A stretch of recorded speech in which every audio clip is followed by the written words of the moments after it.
السلام علیکم ورحمت الله تعالی وبرکاته. حمید و مسلم وبعد. یو محترم ورور پوښتنه کړې ده چې یاره د ډوډۍ په وخت کې خبرې کول یا غپ شپ لګول د دې شرعي حکم څه دی؟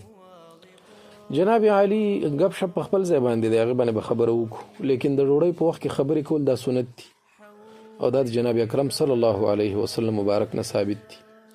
او ډوډۍ ته بالکل غلی کېناستل چې چوپ ورته وایي، بالکل چې خولې نه وکاږي، دا مکروه تحریمي دي او دا د مجوسو سره مشابهت دی او دینه باقاعده طور سره زمونږ په شریعت کې منع راغلی ده.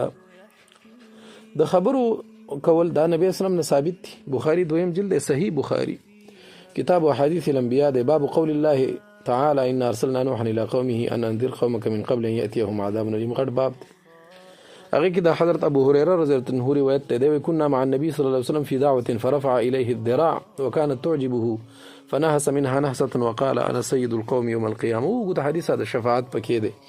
حضرت ابو هريره رضی الله عنه فرمایي وای موږ نبی عليه الصلاه والسلام سره په یو دعوت کې وو او نبی عليه الصلاه والسلام د مخ کې لاس د چيلي چې کوم دی را واخیست او دینه په خلق وخره وشکول به ویل انا سيد القوم يوم القيامه. او به وګورئ حدیث ویلې د شفاعت.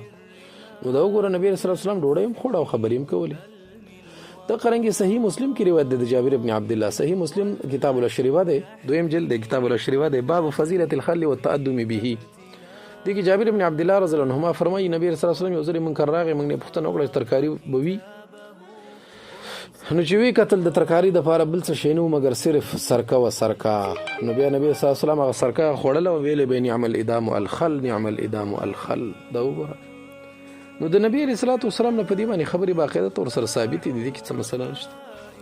فتاوی شامی دا مسله صراحتا ذکر کړي شپږم جلد 310 نمبر صفحه د کتاب الحذر والاباحه ده. یکره السکوت حالة الاکل، د خوراک په ټیم کې غلی کې نستل او چوپ کې نستل دا مکروه تحریمی دي. لانه تشبه بالمجوس، دا د مجوسیان سره دی.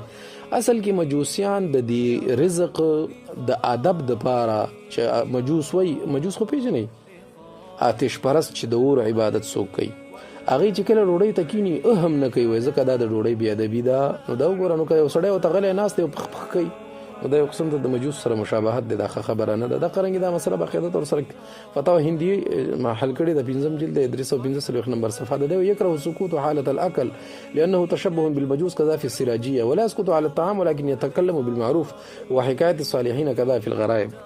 نو دې کې دا یو بله خبره معلومه شوه، دی وایي که نه ولکن یتکلم بالمعروف، نیکې خبرې دې کوي، فضول خبرې او کړتې او بې ضرورته خنداګانې او بړقاګانې د هغې هم ضرورت نشته دی، ځکه هغه عامو حالاتو کې هم داسې ښه خبره نه ده. نو په ډوډۍ باندې بیا ډېره ښه خبره نه ده.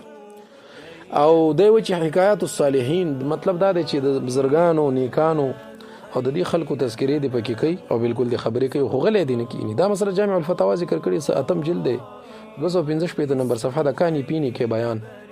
آپ کی مسئلہ اور ان کا حل کے مولانا شہید یوسف لدھیانوی رحمہ اللہ حل کړي، وم جلد 304 نمبر صفحه دا کتاب الاطعمه. فتاوا حقانیم دا مسله حل کړي، ډېره ښکلې حل کړي. دویم جلد او 391 نمبر صفحه دا 391 باب الاکل والشرب. نو خلاصه دا شوه چې په ډوډۍ باندې خبرې کول سنت، چپ کې نستل او غلی کې نستل دا ورته مکروه تحریمي او ناروا او خبره نه ده. البته بې ضرورته کړتې پړتې یا فضول خبرې هغه عامو حالاتو کې ښه خبره نه ده. من حسن اسلام المرء ترک ما لا یعنیه، دا د دواړو کونینو سردار فرمایي چې د اسلام د مسلمان په اسلام کې حسن په دې سره راځي چې بې ضرورته خبرونه بې ضرورته څیزونو نه ځان وساتي. نو بې ضرورته خبرې دې هم نه کوي، خو خیر دی که خبرې وکړي نو دا ښه خبره ده. او چپ او غلی کېنستل دا مکروه دي. السلام علیکم ورحمت الله.